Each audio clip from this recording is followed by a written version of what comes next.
오늘 함께 나눌 말씀은 마태복음 5장 13절에서 16절 말씀입니다. 마태복음 5장 13절에서 16절 말씀. 한 목소리로 같이 읽겠습니다. 너희는 세상의 소금이니 소금이 만일 그 맛을 잃으면 무엇으로 짜게 하리요? 후에는 아무 쓸데없어 다만 밖에 버려져 사람에게 밟힐 뿐이니라. 너희는 세상의 빛이라. 산 위에 있는 동네가 숨겨지지 못할 것이요 사람이 등불을 켜서 말 아래에 두지 아니하고 등경 위에 두나니 이러므로 집안 모든 사람에게 비치느니라.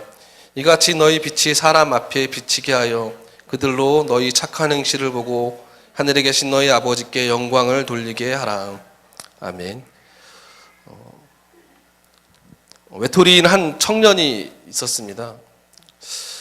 사람들과의 관계 속에서 볼 때마다 자신감이 없어 보이는 그런 모습이고요. 그 마음에는 다른 사람들과 관계 속에서 비교하게 되고 또 때로는 자책감에 시달리기도 하고 자신감도 없고 그래서 보기에 참 어둡고 또 말도 없고 표정 자체가 그런 청년이었습니다. 그 친구와 많은 시간을 이야기하면서 그런 문제에 대해서 이야기도 건네고 그래 봤지만은 자신에게는 해당되지 않는 것처럼 쉽게 받아들이지 않았습니다.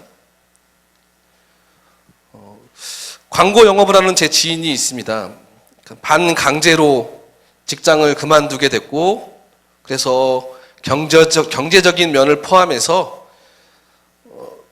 자신의 능력 없음을 그런 소리를 듣기도 하고 자기 스스로도 그런 능력 없다는 소리를 들으며 지금의 그런 상황 그런 상황 때문에 마음이 상하고 의욕이 상실한 지인을 만났습니다. 그 친구의 모습은 지쳐 있었고 외로워 보였습니다. 자신은 너무나 위로가 필요하다고 그렇게 얘기합니다. 18살 여자아이가 있습니다. 제 딸 아이의 친구인데 같이 다니는 친구들이 대부분 밝은 편인데 이 아이만 조금 이렇게 낯이 좀 다른 친구들이랑 이렇게 밝지만은 밝은데도 약간 그런 게 느껴져서 제 딸아이한테 좀 물어봤더니 집안에 좀 문제가 많이 있는 것으로 이렇게 알고는 있었습니다. 그런데 어제 저녁 딸아이가 집에 들어오면서 눈이 통통 부어 있는 거예요. 자초지종을 물어봤더니 그 친구 때문에 마음이 너무 아파서 울었다고 합니다. 그 친구가 이제 자해를 한다는 겁니다. 그 아이 집은 아빠는 가끔가다 집에 들어오십니다. 가끔가다 집에 오시고 오빠는 아무 일도 안 하고 집에서 게임만 하는 오빠고요.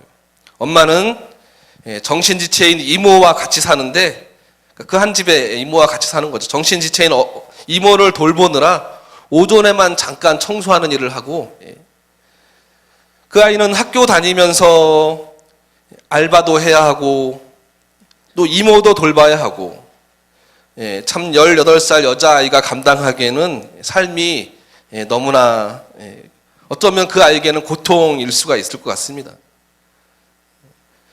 그래서 우울증이 생기고 급기야는 자신을 자해하는 자신의 삶을 자책하고 비관하는 것이죠. 위에 이 세 사람들의 공통점이 있습니다. 자신들의 그 공허함, 허전함, 그런 이런 여러 가지 상황들 때문에 그런 상황이 단순히 그것을 겉의 그런 상황으로만 생각할 수 있는 것이죠.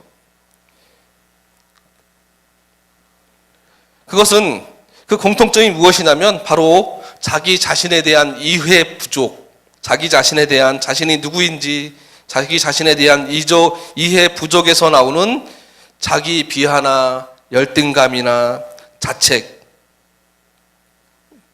등의 것입니다. 그리고 이것은 바로 저와 여러분의 모습이기도 합니다. 겉으로 보이지 않을 뿐이죠.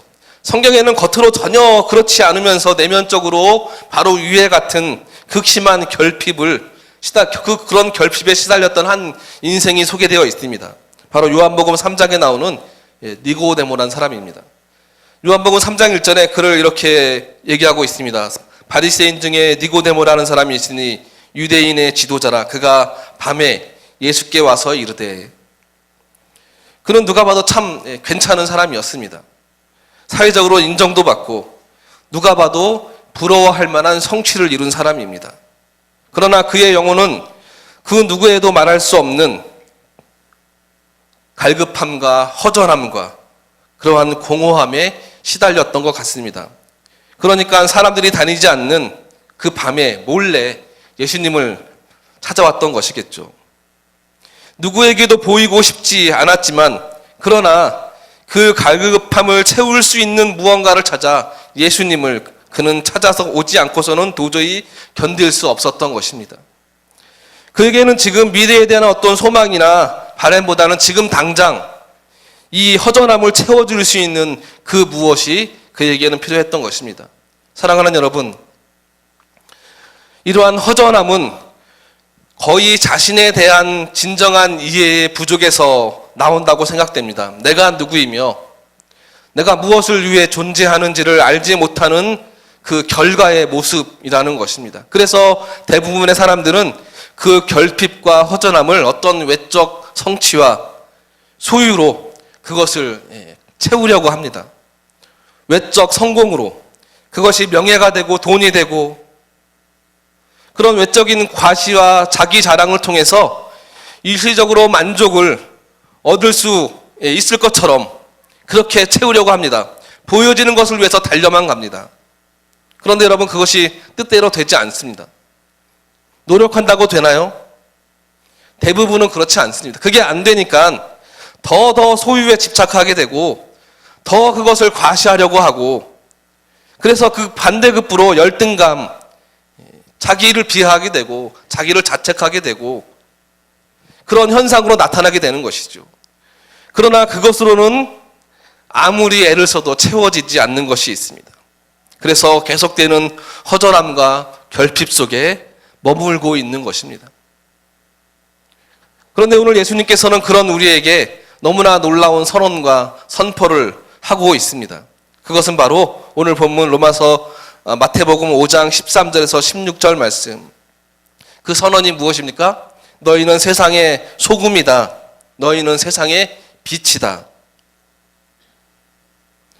먼저 예수님은 너희는 세상의 소금이니 소금이 만일 그 맛을 잃으면 무엇으로 짜게 하리요? 후에는 아무 쓸데없어 다만 밖에 버려져 사람들에게 밟힐 뿐이니라 라고 말씀하십니다. 여러분, 보통 소금의 가치는 무엇이죠? 소금의 역할이 뭐죠? 밝게 하는 것. 일반적으로 우리가 소금을 사용할 때 역할이 어떤 거죠? 또 부패를 방지하는 것. 또 무엇이 있죠? 양치질 할 때 사용하기도 하지만 여러 가지 용도가 있습니다. 일반적으로 그렇습니다. 일반적으로 소금의 역할을 이해하는 것처럼 오늘 말씀은 우리는 그렇게 일반적으로 이해합니다. 그러나 오늘 말씀은 소금이 만일 그 맛을 잃으면 무엇으로 짜게 하리요? 바로 짜게 한다에 오늘 말씀에 초점이 있습니다. 소금이 짠맛을 낸다고 했지 소금이 부패를 막는 기능을 한다고 말하는 부분은 오늘 말씀에 전혀 없습니다. 그것은 그냥 우리가 소금에 대해서 일반적으로 소금의 가치를 생각할 때, 소금의 기능을 생각할 때 부패 방지 여러 가지 그런 일들 그렇게 적용한 것이지 예수님은 그런 말씀을 언급하지는 않았습니다. 본문처럼 예수님께서 직접 말씀하신 내용 중에, 설명하신 내용 중에 그런 경우는 사실은 그 외에 어떤 우리의 생각이나 일반적인 것들을 덧붙이지 않는 것이 좋습니다. 성경 해석에서 그게 참 중요한 부분입니다. 더 나아가서 오늘 전체 이 마태복음 5장으로 시작되는 산상수훈의 문맥 안에서 우리는 지난주까지 팔복의 내용을 살폈습니다. 그 내용의 중심이 뭐였죠? 하나님 나라의 백성의 존재됨에 대한 주제였습니다. 즉 소금과 빛의 비유가 속해 있는 이 전체의 문맥은 바로 하나님 나라의 백성이 어떤 존재됨을 가지고 살아야 하는가, 바로 거기에 대한 말씀입니다. 그렇다면 이 하나님 나라의 백성의 존재됨이라는 것은 과연 무언가 일을 하는 것에 초점이 있습니까? 아니면 어떤 사람이 되는가에 초점이 있습니까? 또는 외적으로 보여지는 성취나 어떠한 업적에 거기에 초점이 있습니까? 아니면 어떤 종류의 사람이 되느냐, 거기에 초점이 있겠습니까? 당연히 하나님 나라의 백성의 그 존재됨은 그가 어떤 사람인가, 바로 그것과 관련이 있는 것입니다. 그래서 그 전체 문맥 속에서 본다면 소금과 빛의, 오늘 본문 말씀 소금과 빛의 비유도 역시 그 초점이 무슨 역할을 해서 세상에 어떤 영향을 미치는가에 있지 않다는 것입니다. 오히려 어떤 사람이냐, 바로 거기에 초점이 있는 것입니다. 그렇다면 소금과 같은 하나님 나라의 백성이란 과연 어떤 사람입니까? 앞서 짠맛을 내는 것, 소금의 역할이, 소금의 가치가 짠맛을 내는 것이라고 말한 대로 바로 그 독특한 그런 짠맛을 내는 사람입니다. 짠 것이 필요할 때 반드시 필요한 소금처럼 어떤 종류의 맛을 가진 사람입니다. 독특한 맛을 가진 사람입니다. 그래서 하나님의 백성이란, 또 이 땅의 교회란 세상 다른 어떤 기관들과 어떤 누구도 지니지 않는 독특한 정체성을 가지고 있어야 한다는 것입니다. 그러므로 이 말씀은 소금된 우리 교회가, 소금된 우리 성도들이 세상에서 무슨 일을 해야 하느냐, 거기에 초점이 있는 것이 아니라 교회만 가지고 있는, 우리 성도들만 가지고 있는 독특한 성격, 바로 그것을 드러내야만 한다는 것을 강조하고 있는 것입니다. 빛에 대한 말씀도 마찬가지입니다. 만약 교회가 무슨 일을 해야 하느냐, 거기에 초점이 있었다면 빛에 대한 말씀을 세상을 밝게 하는 것이라고 거기에 초점이 있었을 것입니다. 하지만 본문에서 빛에 대한 말씀은 14절 말씀에 보면은 산 위에 있는 동네가 숨겨지지 못할 것이요. 산 위에 있는 동네가 숨겨지지 못할 것이요. 빛의 우선적인 가장 중요한 용도는 세상을 화나게 하는 것이 아니라는 것입니다. 적어도 오늘 예수님의 말씀 안에서 그렇습니다. 산 위에 있는 동네가 있다고 해서 그 동네로 인해서 세상이 밝아지겠습니까? 그런데 산 위에 있는 동네가 숨겨지지 못한다라는 말, 저 산 위에 동네가 있습니다. 그 말은 그의 빛으로 인해서 다른 이들을 밝혀준다는 말씀이라기보단 그 산 위에 있는 마을, 그 산 위에 있는 동네가 반드시 드러나는 존재라는 뜻입니다. 산 위에 동네가 있습니다. 의도하지 않더라도 거기에 동네가 있다는 것을 밝히 드러납니다. 밤이 되고 어두워지면 그 동네가 불을 밝히겠죠. 그렇다면 어떻게 될까요? 산 밑에 있는 동네는 저 산 위에 있는 동네를 바라볼 때, 아, 저기에 마을이 있구나, 저기에 누군가 있구나, 바로 그 역할을 얘기하는 것입니다. 역시 이 말씀도 교회란 세상 가운데 유일한 독특한 존재라는 것을 밝히 드러내는 것입니다.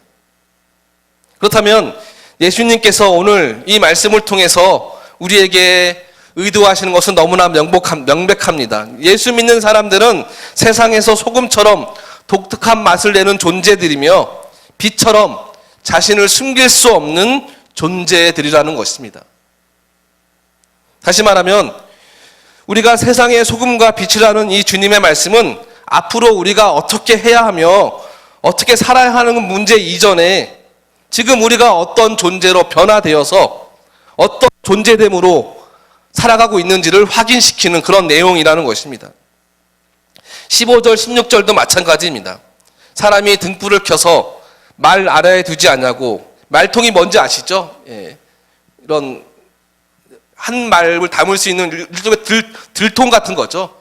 누가 등불을 켜서 그 말통으로 덮어놓겠습니까? 어디에 두죠, 등불은? 등경 위에, 지금으로 말하면 스탠드 같은 거죠. 너무나 당연한 것입니다.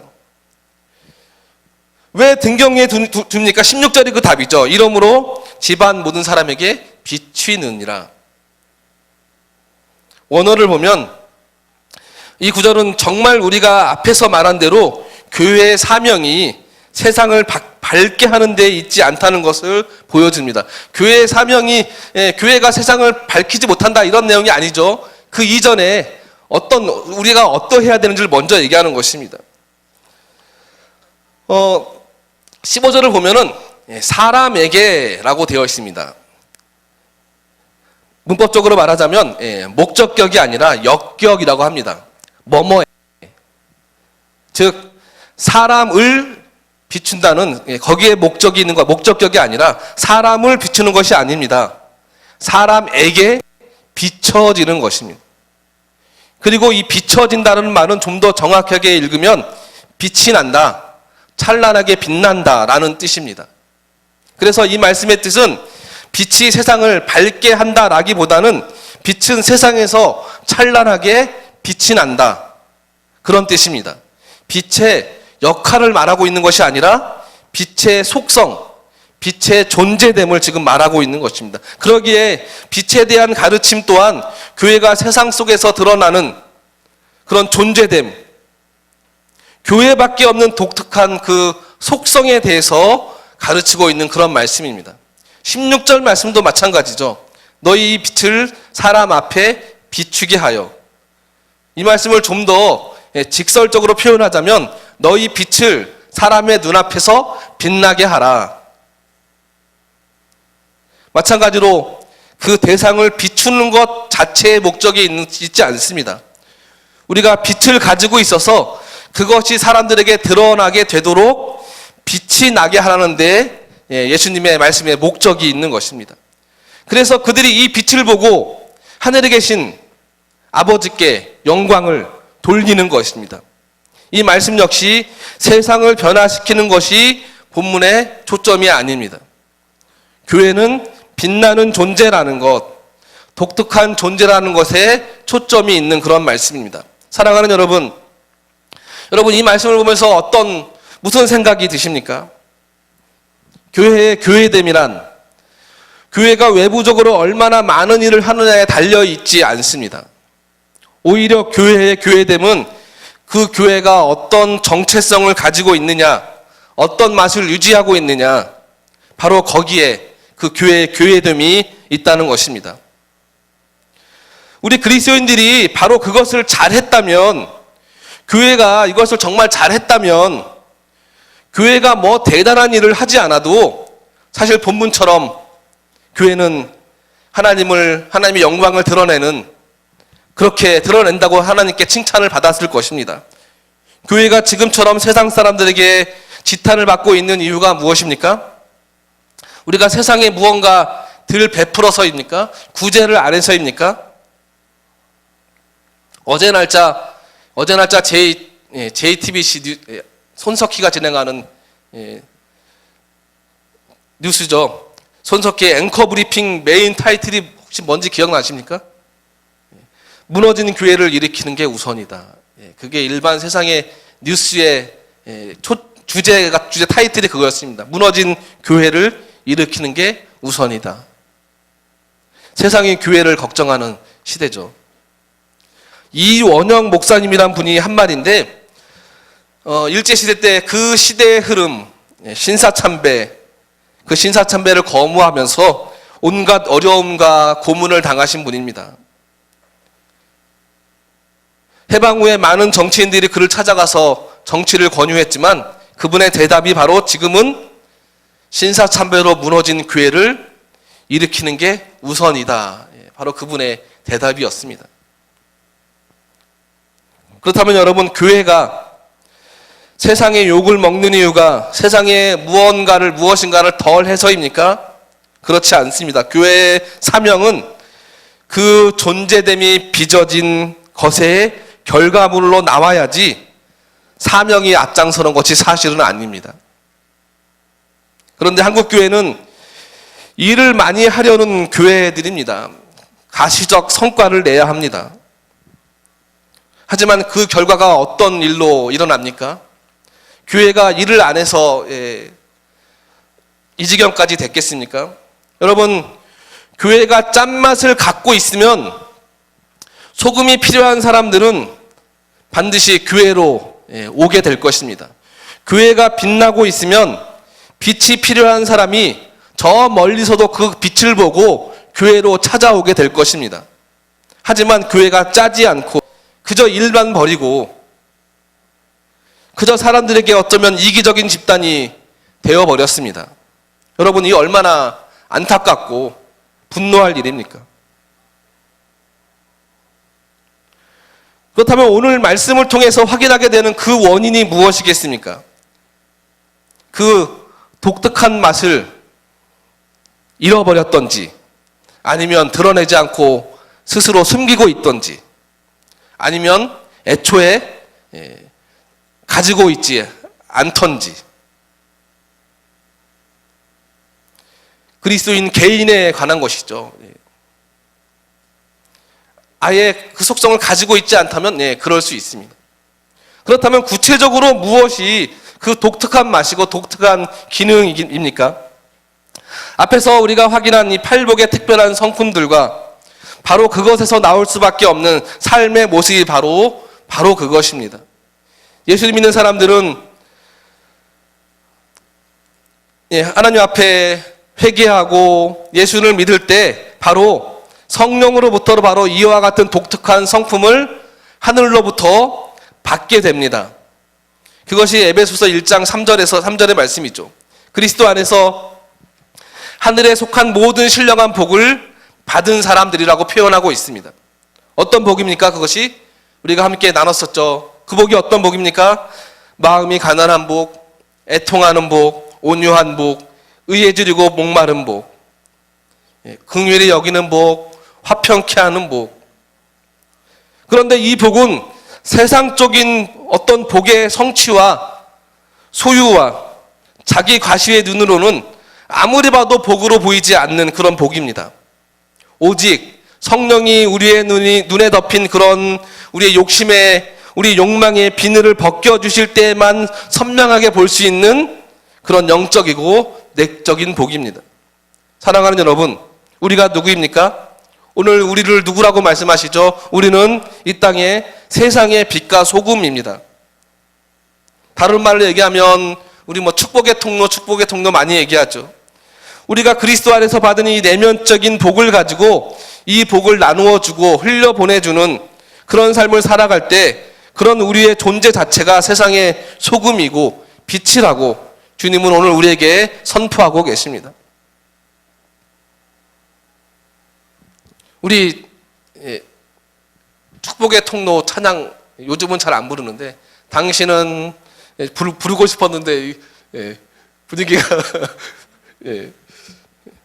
당신은 하나님의 안에 있는 언약의 축복의 통로, 당신을 통하여서 열방이 주께 돌아오게 되리. 이런 가사죠.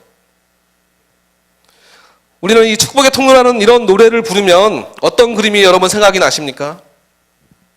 축복의 통로가 돼야지. 이렇게 생각할 때 어떤 그림이 생각나게 되죠? 어떤 분들은 세상적인 어떤 복과 능력을 마음껏 내가 소유하고 구비해서 그것을 사람들에게 보란 듯이 그것을 내어주고 과시하면서 나누어 주는 것을 상상할지 모르겠습니다. 그러나 성경에서 우리를 복의 근원이요 복의 통로라고 말할 때에는 바로 그런 의미가 아니라 바로 이 팔복, 하늘의 신령한 복을 나누어 주는 사람들이라는 의미입니다.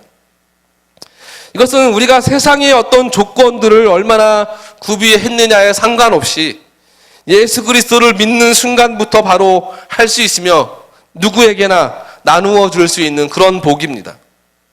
지금 예수님은 우리가 예수 안에서 거듭나고 회심해서 이런 영적인 성품과 내면적인 상태를 소유했다면 아무리 감추려고 해도 아무리 숨기려고 해도 숨길 수 없고 감출 수 없는 독특한 맛과 그 기능을 발휘한다는 것입니다. 마음이 가난한 자가 보이는 맛과 애통해야 하는 자가 보이는 맛과 온유한 자가 보이는 독특한 맛을 내면서 살아갑니다. 의에 지르고 목마른 자가 비추는 빛이 있고 의를 위하여 핍박을 받는 자가 드러내는 빛이 있습니다. 그런 독특한 기능을 발휘하면서 존재합니다. 물론 개인적인 믿음과 그 분량에 따라서 그 크기와 정도가 다르긴 하겠지만 한 사람의 예외도 없이 모두가 그리스도인은 그러하다는 것입니다. 그래서 예수님은 소금이 맛을 내듯이 빛이 반드시 드러나듯이 너희 빛을 비추라고 말씀하고 있는 것입니다. 무엇으로요? 오늘 말씀에 무엇으로 그 빛을 비추라고 말씀하시죠? 착한 행실입니다. 여기 착한 행실, 단순히 윤리적이고 어떤 도덕적인 개념이 아니라는 것을 잘 아실 것입니다. 그것을 뛰어넘어 인간의 도덕과 윤리의 개념을 뛰어넘는 바로 그 팔복의 상태에서 나오는 우리 성도들의 삶의 열매들이 바로 착한 행실들입니다.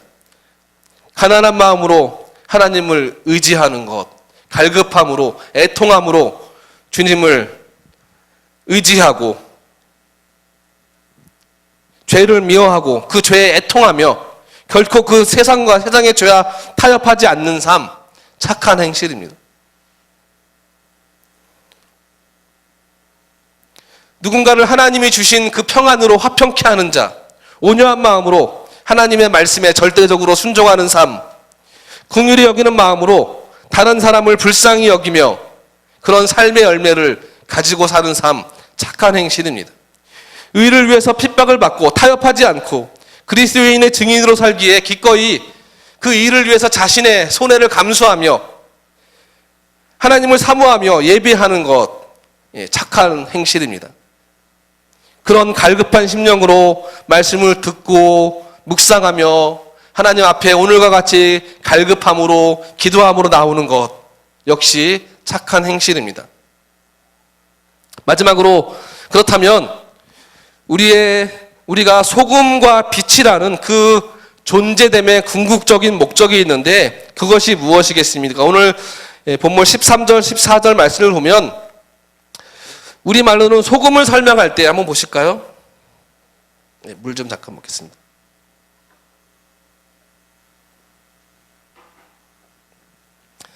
우리가 소금과 빛을 설명할 때 너희는 세상의 소금이니 또 빛이라고 해야 세상의 빛, 세상의 소금이니 세상의 빛이니 라고 그렇게 우리말 성경에는 기록되어 있습니다. 두 문장 모두 세상이라고 번역되어 있습니다. 그런데 사실은 헬라어 원문에는 두 문장이 다른 단어입니다. 이렇게 같은 형식의 같은 음절을 가지고 있는 같은 형식의 문장을 쓰면서 다른 단어를 썼다는 것은 분명히 다른 의미가 있는 것이죠. 좀 번역에 좀 아쉬운 부분인데 너희는 세상의 소금이니라고 말을 할 때 여기 세상은 개라는 단어인데 땅이라는 단어입니다. 땅. 우리가 딸고 있는 이 땅. 그리고 같은 단어로 사용된 같은 세상으로 사용된 너는 세상의 빛이라고 할 때 이 세상은 우리가 잘 알고 있는 코스모스라는 단어입니다. 여러분 들어보셨죠? 우주, 온 세계 또는 성경의 세상. 하나님 나라에 반대되는 개념, 하나님 나라의 가치와는 정반대의 개념. 그것을 우리는 세상이라고 얘기합니다. 바로 그것을 나타내는 단어입니다. 그래서 이 말씀을 원어 그대로 직역을 하면 너희는 이 땅의 소금이요 너희는 온 우주의 빛이다 라는 뜻이 됩니다. 여러분, 이 땅에 하나님의 교회를 세우신 가장 큰 목적이 무엇이겠습니까? 우리 희망찬 교회가 지금 여기 서현동에 있는 이유가 무엇입니까? 저는 교회의 그 독특한 존재됨이 결국 그 목적에 근거를 둔다고 생각을 합니다. 그렇다면 그 목적이 무엇입니까? 교회의 분명한 성격은 하나님 나라의 진전입니다. 다른 말로 얘기하면 구원 사역이죠. 우리는 한편으로 이 땅의 소금입니다. 있다면 소금의 역할을 해야 되는 것이 무엇이겠습니까? 바로 교회의 존재 목적에 따진다면, 그래서 땅에 있는 이들에게 죄를 씻고 그들을 구원할 수 있는 그 독특한 맛을 내는 것이 교회이고, 우리 그리스도인이 바로 그런 사람들이라는 것입니다. 그리고 더 나아가서 우리가 전하는 이 구원 사역은 단순히 이 땅에 한정되어 있는 것이 아니라는 것입니다. 이것은 바로 세계적인 사건, 전 우주적인 사건들입니다. 하나님께서 보시기에 교회가 이 땅에서 죄를 씻고 구원을 베푸는 그 독특한 능력을 가졌다면 그것은 결코 작은 일이 아닙니다. 결코 사소한 일이 아니라는 것입니다. 사실 우리는 정말로 하늘과 땅을 뒤엎을 만한 능력을 부여받은 교회들이라는 것입니다. 그런데 우리는 어떻게 생각하죠? 그냥 우리 교회의 크기나 내 능력을 바라보면서 너무나 어쩌면 사소한 것으로 여기고 하찮은 것으로 여기고, 그렇다면 오늘 말씀의 결론은 무엇이겠습니까? 성도들이 빛과 소금처럼 세상 속에서 독특한 맛과 그 기능을 발휘하지 못한다면 어쩌면 그게 더 이상한 것이다. 예수님은 지금 그것을 지적하고 있습니다. 어떻게 소금의 짠맛을 잃을 수가 있으며 빛이 어떻게 드러나지 않을 수가 있냐는 것입니다. 등불을 켜서 등경 위에 두지 않고 말통 속에 어떻게 감춰둘 수는 없다는 것이죠. 그것만큼 우습고 황당한 일이 어디 있냐는 것입니다. 그럼에도 불구하고 만약 그와 같은 일이 일어난다면, 그와 같은 일이 있다면 그것은 맛을 잃은 소금이고 불을 켜서 말통 아래에 두는 어리석은 결과라는 것입니다. 여러분, 그럼에도 불구하고 현실적인 우리의 고민이 무엇입니까? 있을 수 없는 일이 사실은 우리에게 일어나고 있습니다. 우리 교회, 한국 교회에 일어나고 있습니다. 우리의 삶 가운데도 일어나고 있습니다. 소금이라고 하는데 맛이 없고 빛이라고 하는데 어둠 속에서 드러나지 않는 일이 너무나 많이 있습니다. 왜 그럴까요?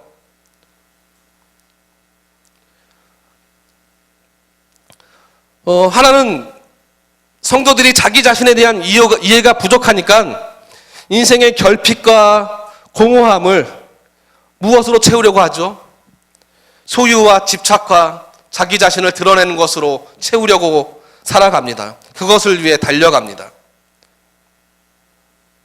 세상 사람과 별 다르지 않는 모습이죠.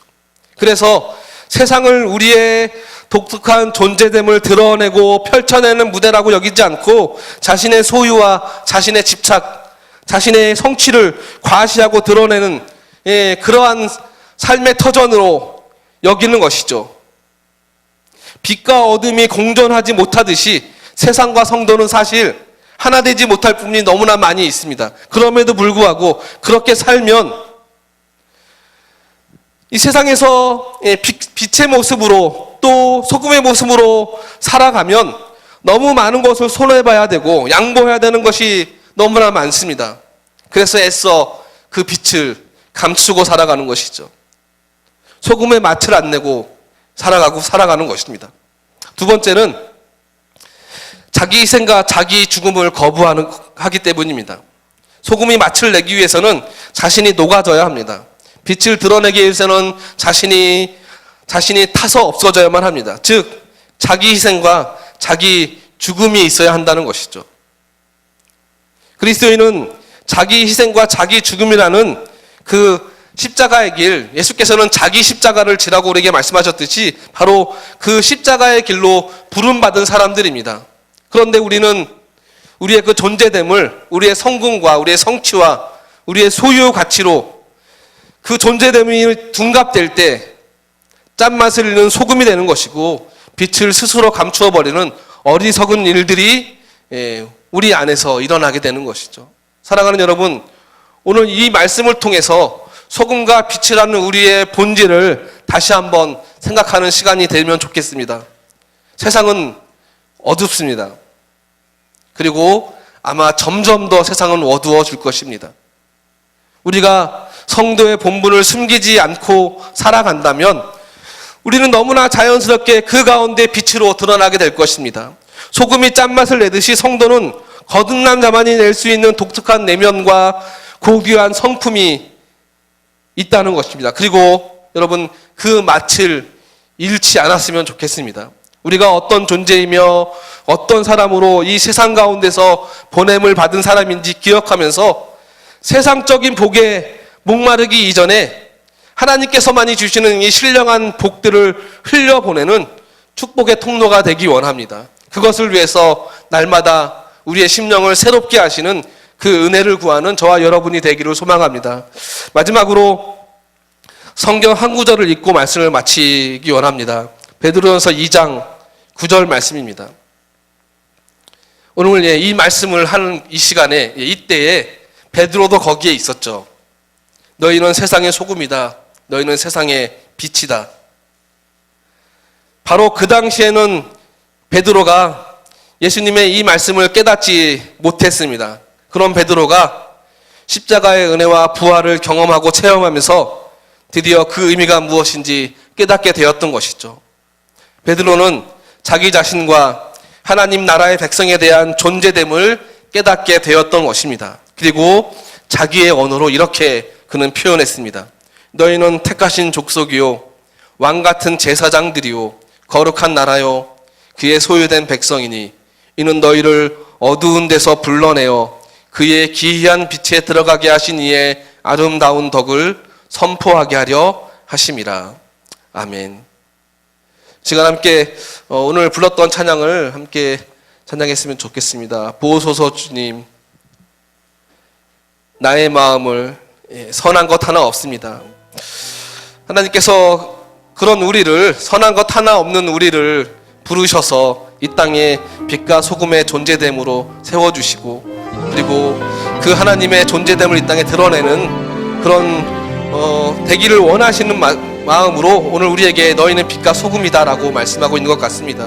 우리 그 마음을 알게 하시고 그 뜻을 이루게 하여 주시옵소서. 그런 마음으로 함께 찬양했으면 좋겠습니다. 보소서 주님, 나의 마음은 선한 것 하나 없습니다. 그러나 내 모든 것 주께 드립니다. 사랑으로 안으시고 날 새롭게 하소서. 보소서 주님, 나의 마음을 선한 것 하나 없습니다. 그러나 내 모든 것 주께 드립니다. 사랑으로 안으시고 날 새롭게 하소서. 주님 마음 내게 주소서. 내 아버지 주님 마음 내게 주소서. 나를 향하신 주님의 뜻이 이루어지도록 주님 마음 내게 주소서.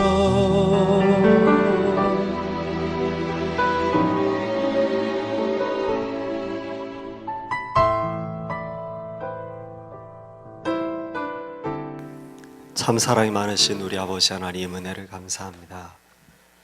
귀한 금요일 저녁의 시간에도 주 하나님의 말씀을 들어 깨닫게 해주시고 하나님 우리를 세상의 소금이라고 불러주시는 주의 음성을 우리로 듣고 다시금 깨닫게 하시니 하나님 맛을 잃은 소금은 아무 쓸데없어 사람들의 발에 밟힐 뿐이라고 주님께서 또 분명하게 우리에게 경고해 주시니 하나님 그래서 우리로 하여금 가난한 마음을 갖고 우리 하나님의 도우심을 구하게 하여 주시니 아버지 하나님 은혜를 감사합니다.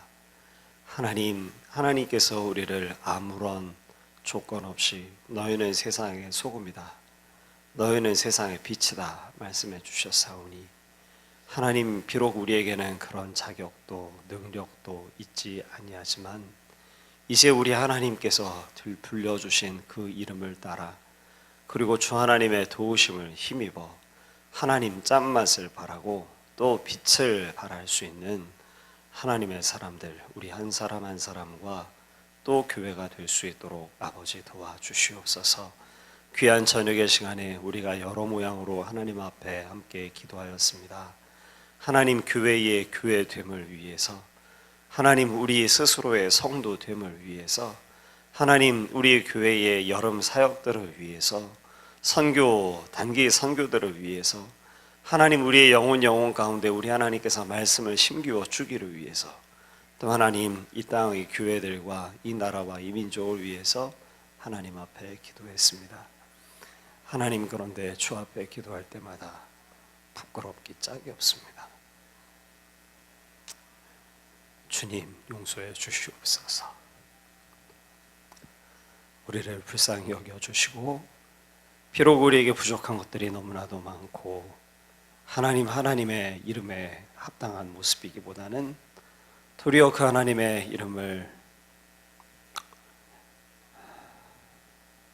먹칠한 예가 너무나도 많이 있었지만 아버지, 우리를 불쌍히 여겨주셔서 이제 다시금 일어나 우리가 아버지 하나님, 주 하나님의 말씀 앞에 서서 짠맛을 바라고 빛을 바라고 교회가 교회 다 바치고 하나님 이 나라와 이 민족이 주 앞에 새로울 수 있도록 성도는 거룩한 백성이라고 하는 그 이름에 합당한 그러한 삶이 될 수 있도록 아버지, 우리를 도와주시옵소서. 귀한 저녁의 시간 주 앞에 엎드린 하나님의 사람들이 있습니다. 가난한 마음을 가지고 또 진실한 마음을 가지고 주 앞에 나와 엎드려 싸우니 하나님, 우리의 기도를 들으시고 또 우리의 마음의 중심을 주님께서 살피시고 하나님의 가장 선한 것들로 응답하여 주시옵소서. 좋은 것들로 공급해 주시옵소서. 우리의 근심을 주 앞에 맡겨드리고 아버지 하나님께서 주시는 힘과 능력으로 이 세상을 이기도록 아버지 도와주시옵소서. 주 앞에 기도하다가 우리를 도우시는 하나님을 경험하여 그 하나님 앞에 더 순종의 능력이 강하여지도록 아버지, 우리를 붙들어 주시옵소서. 귀한 저녁의 시간 우리에게 평강을 덧입혀 주시고 하나님, 내일 그리고 지나 주일 주 하나님 앞에 영광된 모습으로 나와 예배하는 날을 사모하고 기다리고 또 준비하도록 우리 하나님께서 힘주시기를 간절히 원하오며 예수님의 이름으로 간절히 기도합니다. 아멘.